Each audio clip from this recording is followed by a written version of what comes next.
अस्सलाम वालेकुम नाजरीन, ड्रामा से धोखा की नेक्स्ट एपिसोड में आप देखेंगे माँ बाप के मरते ही हीरा ने तो अपने तेवर दिखाना शुरू कर दिए। शोहर ने कह दिया मुझे पैसों की जरूरत है, घर बेचो। तो ये हीरा अपने माँ बाप का घर बेचने जा रही है, मगर ऐसे में कोमल ने भी उसे साफ कह दिया मैं मरते दम तक अपने बाप के घर के लिए लड़ूंगी। मगर ये हीरा तो अपने घर के और अपने शोहर के नखरे दिखाने लगी कि मेरा घर है और मुझे अपने शोहर के साथ रहना है। हर किसी को अपनी तरह बिखरा हुआ मत समझो। अब कोमल को फंसाने वाली भी तो यही बहन थी। आज फिर इसने भी अपनी आंखें फेर ली। मगर यहाँ पर अहमद और उसकी वालदा के रंग निकलना तो अभी और भी बाकी हैं।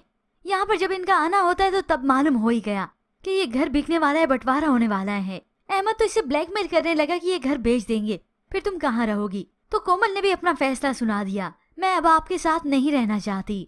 मगर अहमद तो अब उससे जबरदस्ती करना चाहता है, वो इसलिए क्योंकि इन्हें मालूम जो हो गया कि अब हमारे हाथ इस कोमल का पैसा लगने वाला है। तो अहमद के इस रवैये पर हादी ने उसे जतला दिया, ये कोमल के अब्बा का घर है, आपके अब्बा का नहीं। माँ ने तो अहमद को पट्टी भी पढ़ा दी।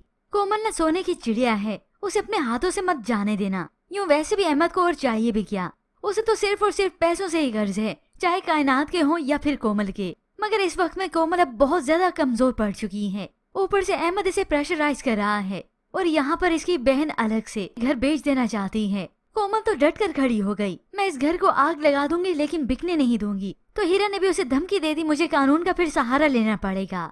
जबकि दूसरी जानिब हीरा के शोहर ने भी हादी को कह दिया, देखो मैं तुम्हारी अब भी बहुत इज्जत करता हूँ, लेकिन तुम मेरे मामलात में ना बोलो, इसमें तुम्हारी बेहतरी है। अब ये हादी भी अकेला क्या कर सकता है, वो तो चाहता है कि कोमल की ये ख्वाहिश पूरी हो, ये घर ना बिके। मगर बिल आखिर ये घर बिक जाता है।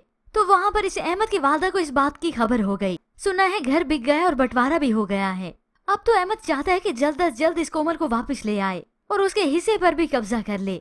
मगर ऐसे में वो कायनात के सामने ऐसा बेचारा बनने लगा जैसे उसे कोई फैसला हो ही नहीं पा रहा। इसलिए तो इसी बहाने से कायनात से पूछ लिया, कायनात अगर तुम मेरी जगह होती तो क्या करती। तो फिर कायनात ने भी कह दिया मैं आजाद कर देती।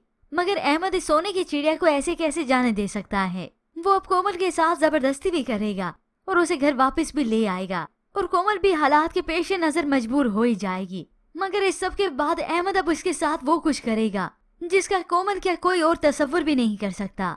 हादी तो चाहता है इन हालात से कोमल को बचाना, मगर कोमल अब नहीं बच पाएगी क्योंकि कोमल के वालिदैन तो अब रहे नहीं। तो अहमद इस कोमल के साथ जानवरों से सलूक करेगा। हो सकता है वो कोमल से हिस्सा लेने की खातिर ही ये सब सलूक करे। पर ऐसे में व्यूअर्स आपको क्या लगता है कि अहमद कोमल के इस हिस्से पर कब्जा कर पाएगा? मज़ीद ड्रामा रिव्यूज के लिए आप देखते रहिए उर्दू टीवी।